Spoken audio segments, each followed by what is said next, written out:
Hello दोस्तों, जैसे कि आपको पता है कि यूपी स्कॉलर के फॉर्म भरे जाने लगे हैं। उसमें 9th 10th 11th और 12th के अभी प्रोसेस चल रही है, जिसमें आप अपने किसी स्कूल में पढ़ रहे हैं तो आप स्कॉलर प्राप्त कर सकते हैं।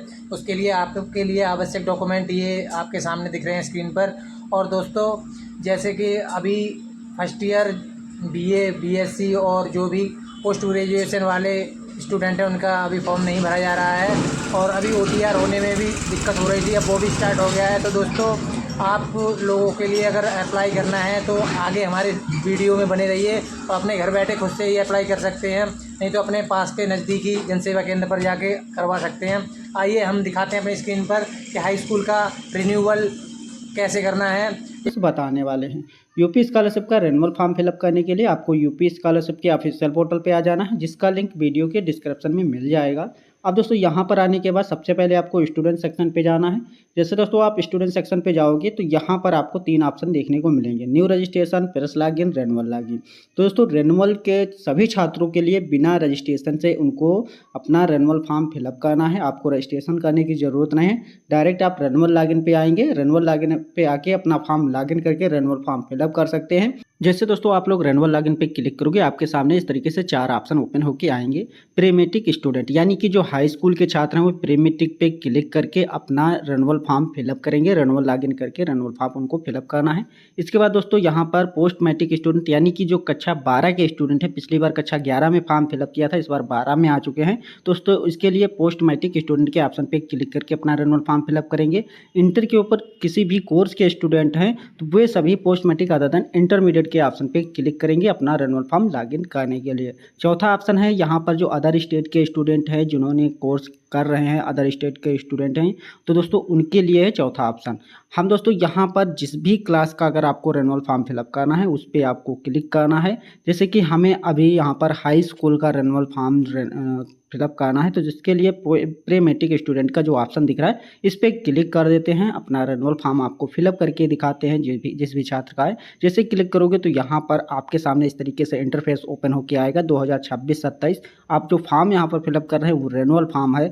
अब दोस्तों रिन्यूअल फॉर्म आपको लॉगिन करने के लिए आपके पास 3 चीज़ें होना जरूरी है। सबसे पहले आपके पास रजिस्ट्रेशन नंबर होना चाहिए। तो जो यहाँ पर फर्स्ट कॉलम दिख रहा है इसमें आपको 2025-26 का रजिस्ट्रेशन नंबर यानी कि जो आपका 9th का रजिस्ट्रेशन नंबर है यूपी स्कॉलरशिप का, उस रजिस्ट्रेशन नंबर को आपको फर्स्ट कॉलम में फिलअप करना है। रजिस्ट्रेशन नंबर की जगह पे इस कॉलम में आपको अपना रजिस्ट्रेशन नंबर फिलअप करना है। फिर दोस्तों यहाँ पर आपके पास एक OTR नंबर होना चाहिए। अगर आपने पिछली बार फॉर्म फिलअप किया था तो यहाँ पर आपके पास एक OTR नंबर होगा, जो कि आपने OTR रजिस्ट्रेशन करते समय आपको OTR नंबर मिला था। फिर दोस्तों तीसरी चीज़ यहाँ पर आपके पास यहाँ पर पासवर्ड होना चाहिए। जब आप रजिस्ट्रेशन पिछली बार 9th में किए थे तो वहाँ पर आपने रजिस्ट्रेशन करते समय एक पासवर्ड डाला था 6 से 12 अंकों का, वो पासवर्ड आपके पास होना चाहिए। तब दोस्तों अपना रिन्यूअल फॉर्म लॉगिन कर सकते हैं। अगर आपके पास यहाँ पर OTR नंबर या पासवर्ड नहीं तो आगे हम बताएंगे कैसे आप यहाँ पर अपना OTR नंबर या पासवर्ड प्राप्त कर सकते हैं।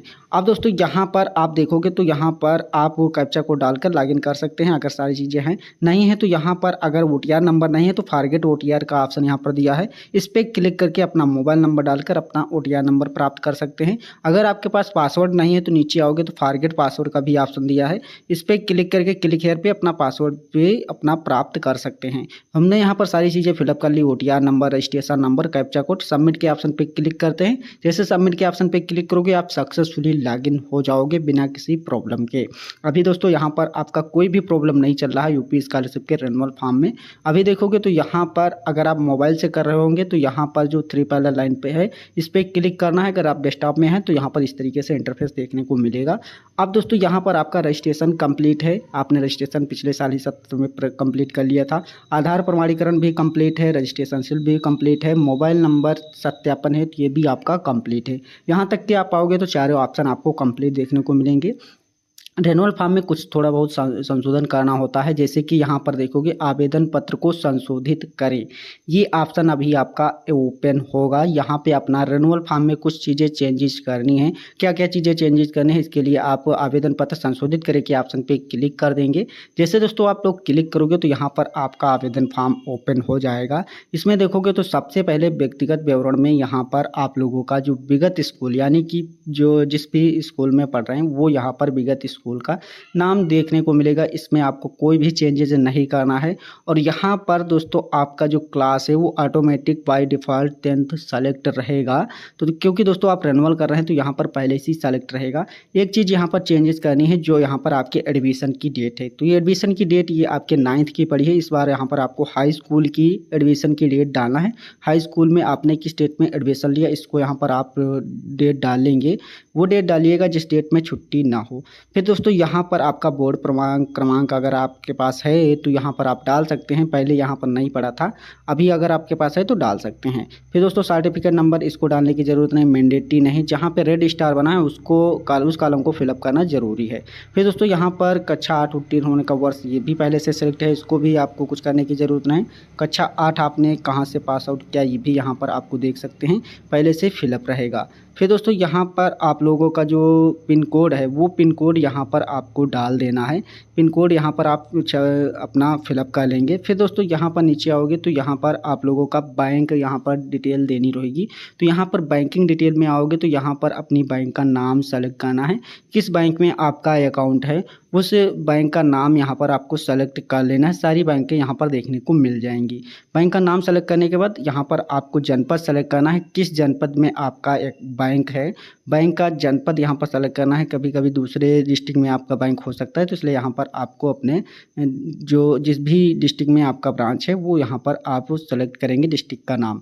फिर दोस्तों अपनी ब्रांच का नाम सेलेक्ट करना है, किस ब्रांच में आपका खाता है ये यहाँ पर आपको ब्रांच का नाम सेलेक्ट कर लेना है। जिस भी ब्रांच में आपका खाता होगा तो ब्रांच का नाम आपका यहाँ पर सेलेक्ट करेंगे। जैसे दोस्तों आप बैंक के ब्रांच का नाम सेलेक्ट करोगे तो फिर दोस्तों यहाँ पर आपके सामने इस तरीके से इंटरफेस आएगा। यहाँ पर दोस्तों आपकी जो बैंक का IFSC कोड है वो यहाँ पर आ जाएगा ऑटोमेटिक। फिर दोस्तों यहाँ पर आप लोगों को छात्र का नाम फिलअप करना है। जो भी अकाउंट पे रहेगा, अकाउंट पे आप देख के वहीं से डालिएगा कि अकाउंट पे क्या नाम है, वो यहाँ पर नाम डालेंगे। IFSC कोड पहले से ही फिलअप रहेगा। फिर दोस्तों यहाँ पर आपको अकाउंट नंबर फिलअप करना है। जो भी यहाँ पर छात्र हैं उनका अकाउंट नंबर, खाता संख्या जो आधार से लिंक हो वही अकाउंट नंबर यहाँ पर आपको देना रहेगा। उसी बैंक की डिटेल देनी है जो अकाउंट से सीडिंग है। ये चीज़ दोस्तों आपको कंफर्म कर लेनी है किस अकाउंट से आपका किस अकाउंट में आपका आधार लिंक है। दोबारा से आपको खाता नंबर यहाँ पर एंटर करना है। तो दोस्तों ये अकाउंट नंबर अपना फिलअप कर लेंगे। फिर यहाँ पर एक आपका जो 16 नंबर का कॉलम है इसमें एक एडिशनल ऑप्शन ऐड किया गया है। पिछली बार ये नहीं था लेकिन इस बार ऐड किया गया है, जिसमें यहाँ पर आपसे पूछा जा रहा है कि छात्र के माता पिता का विवरण, यानी कि माता पिता दोनों जीवित हैं या केवल माता जीवित हैं या पिता जीवित हैं या इनमें से कोई जीवित नहीं है। तो आपकी जिस भी स्थिति है, जो भी स्थिति है उसे यहाँ पर आप स्पष्ट करिएगा। तो हमारे केस में दोनों जीवित है तो यहाँ पर हम सेलेक्ट कर लेते हैं दोनों जीवित हैं। फिर दोस्तों उनकी डिटेल फिलअप करना, नीचे स्क्रॉल डाउन करोगे तो यहाँ पर देखोगे कुछ कॉलम ओपन होके आ गए हैं, जैसे कि पिता का व्यवसाय। दोस्तों पिता का व्यवसाय क्या है वो यहाँ पर आपको सेलेक्ट करना, जैसे सरकारी सेवी है या प्रोफेशनल कोई काम करते हैं या प्राइवेट जॉब करते हैं या कोई व्यापार करते हैं, वो यहाँ पर सेलेक्ट करोगे। जैसे अगर खेती बाड़ी करते हैं तो यहाँ पर प्रोफेशनल सेलेक्ट कर लीजिए। कोई भी उनका पैतृक कार्य है वो करते हैं तो यहाँ पर सेलेक्ट करिएगा। फिर यहाँ पर वार्षिक आय सेलेक्ट करनी है, पिता की जो वार्षिक इनकम है वो यहाँ पर आपको डालना रहेगा। और यहाँ पर आपके जो भी माता हैं उनकी डिटेल डालनी है, जैसे कि यहाँ पर जो माता हैं उनका व्यवसाय क्या है, गृहिणी हैं, कोई कार्य करती हैं तो वो यहाँ पर सेलेक्ट कर लीजिएगा।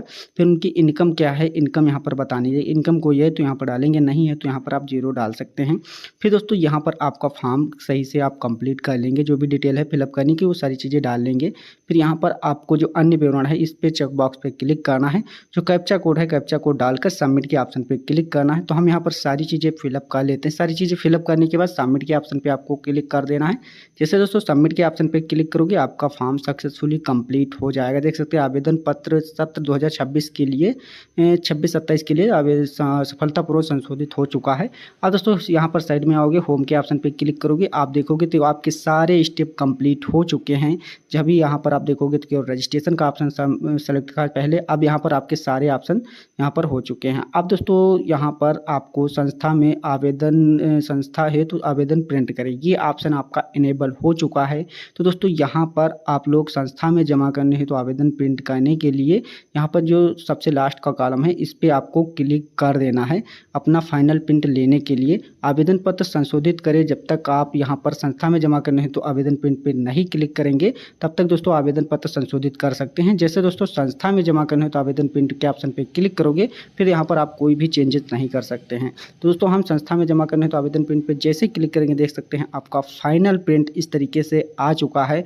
आप इस फाइनल प्रिंट में देख सकते हैं आपका जिस भी क्लास का फॉर्म फिलअप किए थे वो यहाँ पर आपका लिखा हो, जो नवीनीकरण फॉर्म है वो सफलतापूर्वक आपका फिलअप हो चुका है, आपका फाइनल प्रिंट मिल चुका है। आप इस फाइनल प्रिंट को आपको निकाल लेना है और इसमें दोस्तों आपको इसी फाइनल प्रिंट को कॉलेज में अपने जमा करना होगा। डॉक्यूमेंट की लिस्ट यहाँ पर दी हुई है जो कि आपके डॉक्यूमेंट को इस लगा के आपको इस फाइनल प्रिंट को अपने कॉलेज में जमा करना है। सबसे पहले आपको आवेदक के का जो माता पिता है उनके नाम से इनकम सर्टिफिकेट बना होना चाहिए, वो आपको यहाँ पर देना रहेगा जो आवेदक है उनके माता पिता का। फिर दोस्तों यहाँ पर आपका जाति प्रमाण पत्र यानी कि कास्ट सर्टिफिकेट देना है। संस्था में जो भी आपने शुल्क जमा किया है उसकी रसीद देनी है और 2 कक्षाओं के बीच में गैपिंग है तो उसका यहाँ पर आपको प्रमाण पत्र देना रहेगा, शपथ प्रमाण पत्र। हॉस्टल में रहते तो उसकी फ़ीस की रसीद देनी है। अपना यहाँ पर बैंक अकाउंट देना है जिस पे IFSC कोड अंकित होना चाहिए। फिर यहाँ पर दोस्तों हाई स्कूल की आप पास आउट नहीं, क्योंकि हाई स्कूल का फॉर्म फिलअप कर रहे हैं तो यहाँ पर हाई स्कूल की मार्कशीट की नहीं, लेकिन 9th के यहाँ पर आपको मार्कशीट देने की ज़रूरत पड़ेगी। ये सारे कागज़ आपको देना रहेगा। इसी के साथ दोस्तों यहाँ पर आप इसका फाइनल प्रिंट निकाल के अपने कॉलेज में सारे डॉक्यूमेंट के साथ जमा कर देंगे। अब दोस्तों यहाँ पर आपका सक्सेसफुली फॉर्म कंप्लीट हो चुका है। बिना किसी प्रॉब्लम के इस फाइनल प्रिंट को ले जाके अपने कॉलेज में जमा करेंगे और जैसे दोस्तों आपका कॉलेज से फॉरवर्ड हो जाएगा फिर दोस्तों यहाँ पर आप अपने आवेदन को ट्रैक कर सकते हैं, जिसके लिए यहाँ पर चेक करंट स्टेटस के ऑप्शन पे क्लिक करके सारी चीज़ें देख लेंगे। वीडियो पसंद आया तो वीडियो को लाइक करें, शेयर करें, चैनल को सब्सक्राइब करें। मिलते हैं अगले नेक्स्ट वीडियो में।